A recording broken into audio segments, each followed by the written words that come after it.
Arianto Sutadi, yang saya tegaskan saudara Arianto ini mengedarkan atau menebarkan ancaman kepada masyarakat dengan menyebutkan akan banyak tersangka dari kasus ini. Itu bukan wewenang saudara. Saudara bukan penyidik, bukan juga juru bicara dari penyidik, baik penyidik di Polda maupun di Barreskrim. Sehingga sebaiknya sebagai penasihat Kapolri, saudara menasihati Kapolri. Kalau dibalik itu ada cuan, ya tanyakan kepada mereka. Karena sebelumnya saya tidak percaya kasus ini ada yang mendanai. Tapi begitu Ngabalin menyatakan ada duit besar dari kasus ijazah palsu ini, saya jadi yakin dan percaya. Dan dugaan kuat saya dapat cuan besar diantaranya adalah Ngabalin.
Pak Ngabalin, ini mumpung hari yang baik, saya ketuk hati Anda, ya.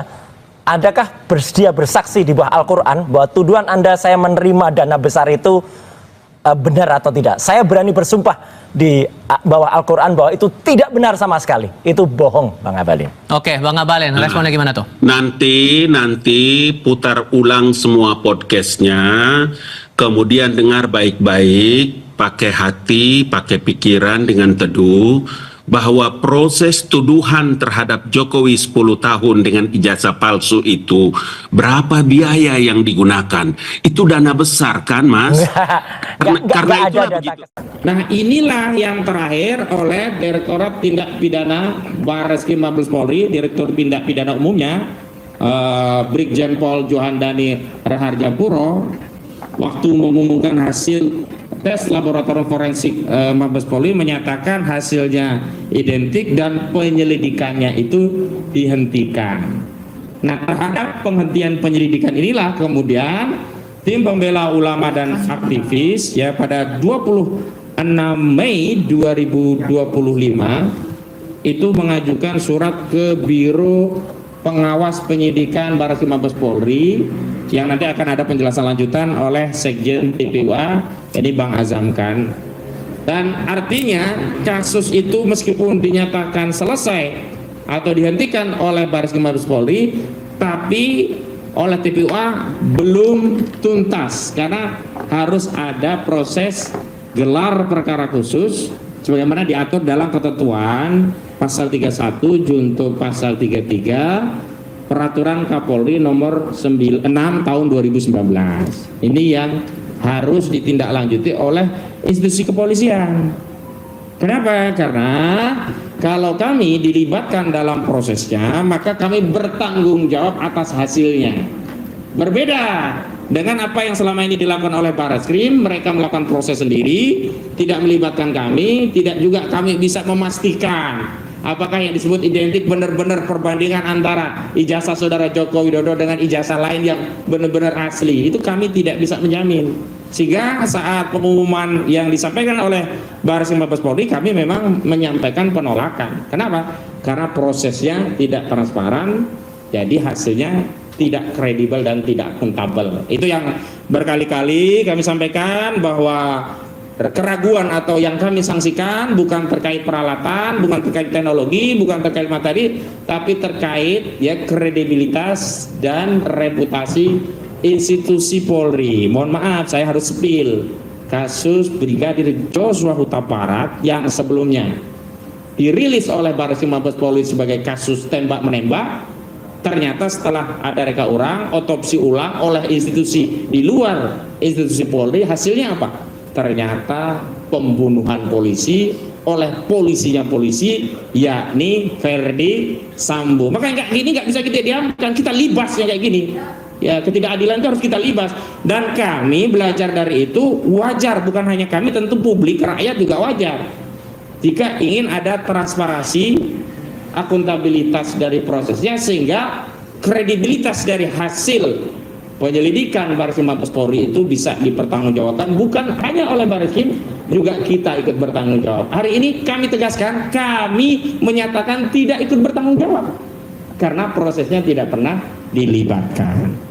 Yang kedua, kasus di Polda Metro Jaya adalah kasus yang dilaporkan oleh saudara Joko Widodo atau lengkapnya IRHTT Joko Widodo di 30 April 2025, di mana saudara Joko Widodo menurut keterangan Kabid Humas saat berada di daerah Karet, Kuningan, Jakarta Selatan 26 Maret 2025 mengaku melihat sejumlah video, ya kalau kayak kita scroll gitulah ya. Kok ini ada mungkin ya, kok ada omongan yang saya nggak nyaman. Nah, itu yang kemudian dikumpulkan 24 video dan dibuat laporan polisi. Itu yang tidak pernah muncul saat pemeriksaan klien-klien kami memenuhi undangan klarifikasi. Karena tidak pernah dijawab peristiwa 26 Maret itu peristiwa apa. Tidak pernah disebutkan. Kita mendapat peristiwa itu, keterangan bahwa itu peristiwanya adalah saat saudara Joko Widodo ada di daerah Karet, Kuningan, Jakarta Selatan. Itu ketika ada rilis dari Kabid Humas, Kabid Humas Polda Metro Jaya, ya, Kombes Pol Ade Arisan Indarti. Jadi nggak keliru kalau kita bertanya, kenapa? Karena dimintai klarifikasi, peristiwanya tidak jelas begitu. Nah, ini yang kemudian diduga kalau laporannya adalah penghinaan dan pencemaran. Makanya kami selalu tegaskan kalau pasalnya penghinaan dan pencemaran terkait saudara Joko Widodo merasa dihinakan sehina-hinanya, direndahkan serendah-rendahnya, maka yang relevan pasalnya adalah 310 KUHP tentang pencemaran, 311 KUHP tentang fitnah, dan okelah masuk Undang-Undang ITE 27A Undang-Undang ITE tentang menyerang kehormatan melalui sarana elektronik. Tapi di undangan klarifikasi itu muncul pasal-pasal selundupan, ya, pasal 35 ya dijuntukan dengan ancaman pidananya, dan pasal 32 dijuntukan dengan ancaman pidananya. Jadi yang 35 itu ancamannya 12 tahun penjara, yang 32 itu ancamannya 8 tahun penjara. Ini yang kami kritisi, yang sampai hari ini tidak mendapatkan jawaban dan klarifikasi. Karena sejak awal tidak ada kasus ini yang mengarah kepada delik selain pencemaran dan fitnah. Kemudian saya juga mau kasih tahu, ternyata di luar Polda Metro Jaya di 30 April 2025 ada juga laporan. Walaupun sekali lagi saya tegaskan sampai hari ini klien kami belum memiliki status apapun selain pihak yang dimintai klarifikasi. Saya tegaskan sekali lagi, klien kami belum menyandang status apapun atau tidak memiliki status apapun kecuali diminta klarifikasi. Jadi kalau ada media yang menyatakan terlapornya atas nama A, B, C, D, saya katakan itu semuanya keliru, bohong. Kenapa? Justru acuan siapa yang terlapor itu adalah keterangan resmi dari penyidik. Saat penyidik memanggil klien kami dan sebelum terjadi proses mengambil keterangan untuk klarifikasi, itu ditanya, ini terlapornya siapa? Agar menjadi jelas. Kalau terlapornya ternyata saudara kita, kan kita boleh menolak untuk memberikan keterangan begitu. Ternyata terlapornya disebutkan baru dalam tahap penyelidikan. Ya, jadi nggak jelas. Kalau tahap penyelidikan ini juga ngeri-ngeri juga. Jadi saya ingat statement, nanti tolong dikomentari ya Bu Kurnia, dari penasihat Kapolri Irjen Pol Purnawirawan Arianto Sutadi, yang saya tegaskan saudara Arianto ini mengedarkan atau menebarkan ancaman kepada masyarakat dengan menyebutkan akan banyak tersangka dari kasus ini. Itu bukan wewenang saudara. Saudara bukan penyidik, bukan juga juru bicara dari penyidik, baik penyidik di Polda maupun di Barreskrim. Sehingga sebaiknya sebagai penasihat Kapolri, saudara menasihati Kapolri, bukan mengedar tudingan kepada masyarakat, mengedarkan kecemasan kepada masyarakat seolah-olah siapapun yang terlibat dalam pro kontra ijazah palsu saudara Jokowi, hati-hati bisa jadi tersangka. Ya, ini yang nanti akan didetailkan oleh Bu Kurnia Triroyani. Jadi saya lanjutkan, selain di Polda ada laporan yang lain, misalkan di Polres Jakarta Selatan dan Polres Jakarta Pusat. Ada dua entitas yang juga melaporkan perihal yang sama terkait ijazah palsu saudara Jokowi, tapi dengan judul pidana yang berbeda, bukan lagi pencemaran, tapi menggunakan pasal penghasutan 160 KUHP. Dan ini sudah masuk duluan sebelum saudara Joko Widodo memasukkan laporan di 30 April 2025. Tapi kemarin saya baca di media, kasus ini disatukan atau dikonsolidasi ke Polda Metro Jaya. Tapi kalau saya punya pendapat, ini sebenarnya bukan dikonsolidasi, sebenarnya memang tak layak ditindaklanjuti karena nggak relevan. Ini sama saja oleh Polres Jakarta Selatan, oleh Polres Jakarta Pusat, kasusnya ini ditolak. Ya, laporan dari Pemuda Patriot itu dan juga Pradi Bersatu sebenarnya secara substansi tidak layak. Tapi ya kasihan kalau dibilang nanti ditolak, nggak layak, dikira nggak ngerti ya, bikin laporan polisi, ya dihiburlah Bapak, kasus Bapak kita konsolidasi ke Polda gitu kira-kira. Ya nggak apa-apa lah. Tapi saya ingin menegaskan kasus ini sudah masuk pada proses yang masuk kategori lex spesialis, dan dalam asas hukum dikenal kaidah lex spesialis derojat lex generalis. Lex spesialisnya adalah delik aduan saudara Joko Widodo yang menyatakan dirinya direndahkan serendah-rendahnya dan merasa dihina sehina-hinanya, maka pasal yang spesialis punya legal konstitusional untuk menyelidiki perkara ini hanya pasal 310 KUHP, 311 KUHP, kalau ITE-nya hanya 27A Undang-Undang ITE. Maka dengan demikian seluruh laporan yang berkaitan dengan ijazah palsu, yang berkaitan dengan tuduhan apapun termasuk tuduhan pengasuhan itu tidak bernilai. Karena itu delik publik, delik umum. Nggak mungkin juga nanti karena kewenangan pengadilan berbeda nanti sidang, misalnya saudara Joko Widodo baru diadili sebagai saksi korban di Pengadilan Negeri Jakarta Selatan karena Polda Metro Jaya ada di Jakarta Selatan. Besoknya dipanggil hakim Pengadilan Negeri Jakarta Pusat berdasarkan laporan dari Polres Jakarta Pusat. Kan ini membingungkan gitu loh. Kasihan Pak Jokowi yang nanti dipanggil-panggil terus gitu loh. Diperiksa dari peradilan sini, peradilan yang lain. Fokus saja ya, saya minta penyidik fokus karena sudah ada lex spesialis, yakni saudara Jokowi, dan memang delik aduan yang berwenang untuk mengadukan komplain terhadap wibawanya, marwahnya tercederai hanyalah korban. Jadi nggak ada urusan itu dengan Pradi Bersatu, nggak ada urusan itu dengan apa satunya Patriot Nusantara, nggak ada urusan itu dengan apa yang mengatakan dirinya Reco, Proco, apalagi Reco dan yang lainnya. Itu soulmate ya, itu nggak punya nilai. Makanya ini hanya punya nilai apa, bikin gaduh di masyarakat saja. Dia bukan Jokowi, dia bukan kuasa hukum Jokowi, dia tidak punya wewenang bertindak untuk dan atas nama Jokowi. Apa dasarnya dia bikin laporan polisi? Kecuali apa? Bikin gaduh. Ya, itu saya tegaskan, bikin gaduh begitu. Kalau dibalik itu ada cuan ya, tanyakan kepada mereka. Karena sebelumnya saya tidak percaya kasus ini ada yang mendanai. Tapi begitu Ngabalin menyatakan ada duit besar dari kasus ijazah palsu ini, saya jadi yakin dan percaya, dan dugaan kuat saya dapat cuan besar di antaranya adalah Ngabalin. Jadi jangan tuduh-tuduh kita, karena sebelumnya Ngabalin nggak pernah ngomong. Nah sekarang kenapa dia ngomong? Tanya itu, dapat duit nggak kamu Ngabalin? Nah ya, jangan buruk muka cermin dibelah ya kan, buruk muka tambal saja muka kamu sendiri ya, jangan belah-belah cermin orang. Baik, itu pengantar dari saya.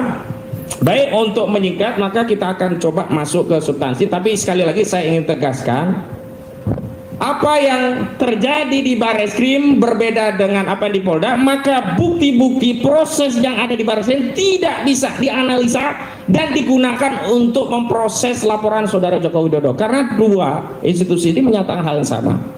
Brigjen Pol Johandani Rojopuro menyatakan akan berkoordinasi memberikan bimbingan kepada bawahnya di Polda. Polda juga katanya Barreskrim Mabes Polri untuk menangani kasus saudara Joko Widodo. Makanya kalau mau fair, tidak menggunakan hasil yang sudah dilakukan oleh Barreskrim, harus menggunakan hasil penyelidikan sendiri oleh Polda Metro Jaya. Makanya kami sudah lama melalui Bang Petrus Celestino selaku koordinator litigasi ya di tim kami meminta agar apa? Ijazah saudara Joko Widodo disita sebagai barang bukti, dianalisa di situ. Dan nanti kalau waktu gelar perkara di kasus laporan saudara Joko Widodo, kami selaku pihak yang berkepentingan harus ya dilibatkan, baru nanti kita bisa lihat mana sih ijazah Jokowi. Oh ini tuh ijazah Jokowi misalnya begitu, kita bisa ngelihat. Jadi yang melihat meraba menerawang bukan hanya kuasa hukum Jokowi, kan katanya kuasa hukum Jokowi meyakini itu asli karena sudah melihat meraba dan menerawang. Saya kira ini kayak uang gopean aja ya, melihat meraba menerawang.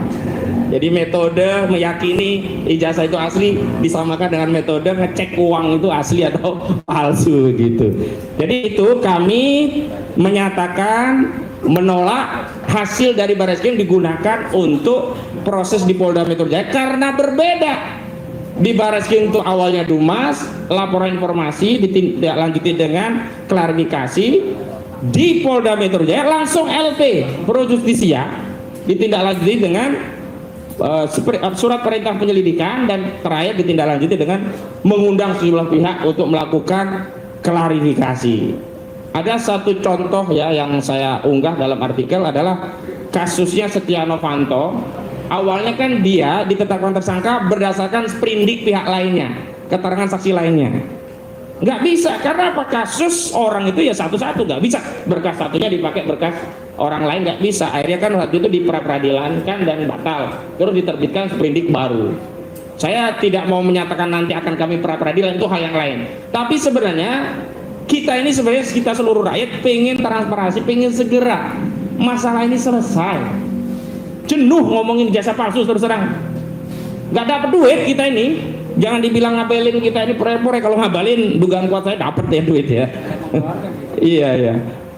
Tapi kita ingin jawaban, dan sebenarnya saya dalam sebuah rilis media kami sampaikan bahwa kalau secara objektif ini kan secara hukum, tapi secara subjektif sebenarnya saudara Joko Widodo bisa mengambil sikap subjektif dengan bersikap negarawan, perwira, kesatria, menunjukkan ijazahnya, selesai. Tapi kalau ternyata ijazahnya memang bermasalah, ya saya pun dalam posisi itu takut menunjukkan ijazah itu. Baik, itu saja dari saya.